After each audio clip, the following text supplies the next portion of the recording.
വർഷങ്ങളിലേക്ക് തിരിഞ്ഞു നോക്കുമ്പോൾ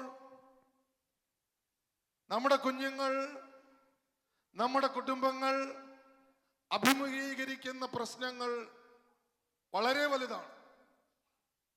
മലയാളി കുടുംബങ്ങളിൽ കുഞ്ഞുങ്ങൾക്ക് ഡിപ്രഷൻ ഉണ്ടായാൽ നമ്മൾ പറയില്ല, പക്ഷേ അത് ഇന്ന് സർവ്വസാധാരണമാണ്. നമ്മുടെ കുഞ്ഞുങ്ങളുടെ സ്ട്രെസ് ലെവൽ കൂടിയാൽ നമ്മൾ ഓർക്കും ഇത് നാണക്കേടാണ്. മെന്റലി സ്ട്രഗിൾ ആകുന്ന ഒരു കുഞ്ഞിനെ ട്രീറ്റ്മെന്റിന് വിടാനോ മറ്റുള്ളവരോട് പറയാനോ ഉള്ളൊരു കൾച്ചറൽ ഫ്രീഡം നമ്മുടെ ഇന്ത്യൻ ബാക്ക്ഗ്രൗണ്ടിൽ, കേരളത്തിന്റെ ബാക്ക്ഗ്രൗണ്ടിൽ നമുക്കില്ല. നമുക്കതൊരു നാണക്കേടാണ്. നമ്മൾ പൊതിഞ്ഞു വെക്കും. പൊതിഞ്ഞു വെച്ചില്ലെങ്കിലും പ്രശ്നമാണ്. കാരണം വളരെ സ്വാഭാവികമായി പനിയുണ്ടാകുന്നു, പലവിധ ഇൻഫെക്ഷനുകൾ ഉണ്ടാകുന്നു, പലവിധ അസ്വസ്ഥതകൾ കടന്നു വരുന്നു, കോവിഡ് കടന്നു വരുന്നു. അങ്ങനെ എത്രയോ രോഗങ്ങൾ.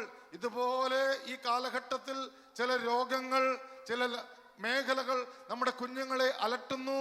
അതിന് നമ്മൾ പ്രതിവിധി തേടി മറ്റുള്ളവർ അറിഞ്ഞു കഴിഞ്ഞാൽ, നമ്മുടെ സ്വഭാവം അനുസരിച്ച് 10 വർഷം കഴിഞ്ഞാലും 20 വർഷം കഴിഞ്ഞാലും ആ മോനും മോളും സർവ്വസ്വാതന്ത്ര്യത്തോടുകൂടി ഓടി നടന്നാലും നമ്മളൊരു പ്രത്യേക കണ്ണിലൂടെ പറഞ്ഞേ, നിങ്ങൾ എന്നോട് സംസാരിക്കുക, പ്രത്യേക കണ്ണിലൂടെ അവരെ നോക്കുള്ളൂ.